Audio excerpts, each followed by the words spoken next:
Hello everyone, it's Gladius. Today we're talking about the Azerothian Archives. What is it? What can we get from it? Is it worth our time? Well, we're going to discuss it all here. I'm going to start with this up front, just right off the bat. There is no player power here, at least from what I've seen, from what I've tested on the PTR. There's also a pretty major oversight that on launch day, as I'm testing this out, I did run into a pretty major bug. I'm going to show you how to get around it and how you're able to still access the content. First of all, when we're looking to start the Azerothian Archives, you have two options. First of all, you can just fly on over to the Algathar Academy, or you can head into the Burning Rams Inn and then click on this banner here. Upon heading over there, you're gonna turn in the quest, and then you're gonna be able to receive some other quests from the other NPCs around. This is where the major bug comes in. When you collect these, it's excavating 101 and surveying 101. When you head outside to meet these NPCs, because you'll collect the quest, they'll run outside and you have to go talk to them again. You can't complete their objectives because there's no way that you can use the quest items. There's a totem you can't click on, and then there's goggles that you can't equip, but you're supposed to do both of those for both of the quests. I sat there, fiddled with this for about 20 minutes. I thought, well, I must be doing something completely wrong.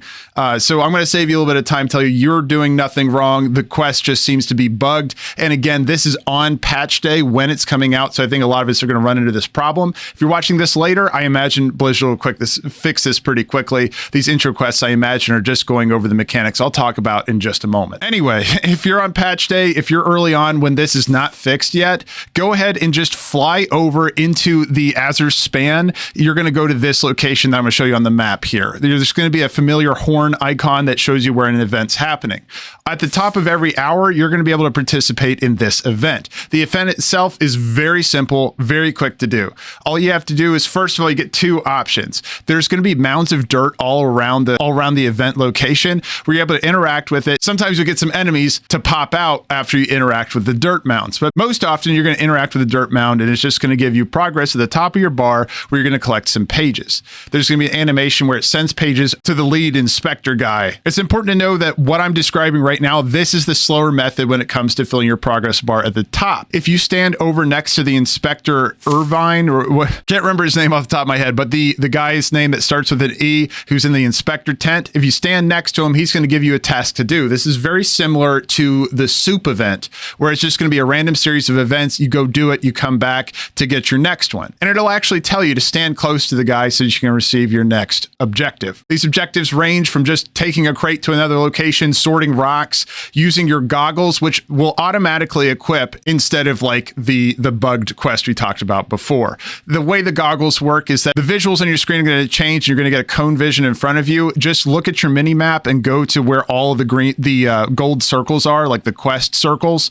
and you're just going to be able to find hidden objects and just use your special action button to be able to scan them or whatever. But you're just going to do a series of tasks like that. Fill up your progress bar at the top where you're going to get different tome reward, which can go from green to purple like normal. So a certain amount of time, you're going to have about 10 minutes to be able to do these tasks and try to fill the bar as much as you can. Here's an example of the reward I got from this. Again, we're not talking about major gear rewards. This is more about collecting a bunch of visuals, and we'll go over the rewards at the end here, but you're going to have a mount and a bunch of cosmetics that we'll go over. Next, after the 10 minutes and after you've done all your tasks, then we're going to have to fight a boss. This boss is extremely easy, and I do have one consideration for you all to avoid a mistake I made. So when I was doing this event, I did notice that I got all the way up to just about like 30 pages shy of the next tier of reward. So what I did is I went back to dig, and I thought that the boss would be alive for enough time for me to be able to go over there right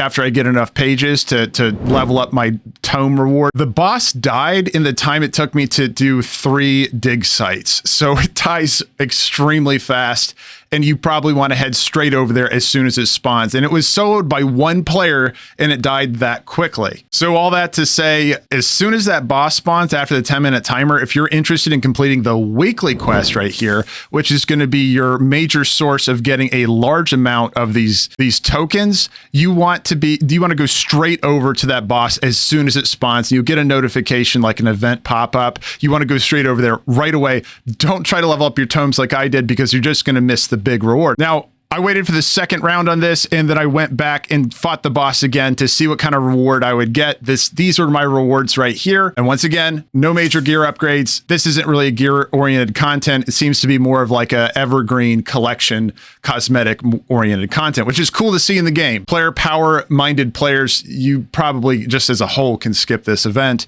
if you're not concerned about getting a mount and you're not concerned about getting any cosmetic items. On completing that, you head on back up to the weekly quest giver. And again, this is weekly. It does seem to be weekly for all of your account, right? So you're not able to do this on a bunch of different characters. You can only do this once per week per account, okay? Now, no worries. You are able to send these to your other characters. You're going to have to do it through a familiar system of buying this bind on account item. It's going to bag up some of your tokens and then send them on over to your other character, or you can mail it to your other character is what I mean. On interacting with it on your other character, you're able to get those tokens back, and it does go 1-to-1. You're not going to be able to burn, you're not going to have to burn any of your currency to be able to send it to another character. And that's it. That's everything. It's a little weird that there's a broken quest on patch day, but you know, we'll have to see. Maybe they'll fix it right before it comes out. All right, everyone, I'm breaking down all the features and everything coming up in patch 10.2.5. How can we jump in as easily as we can to be able to gear up alt characters?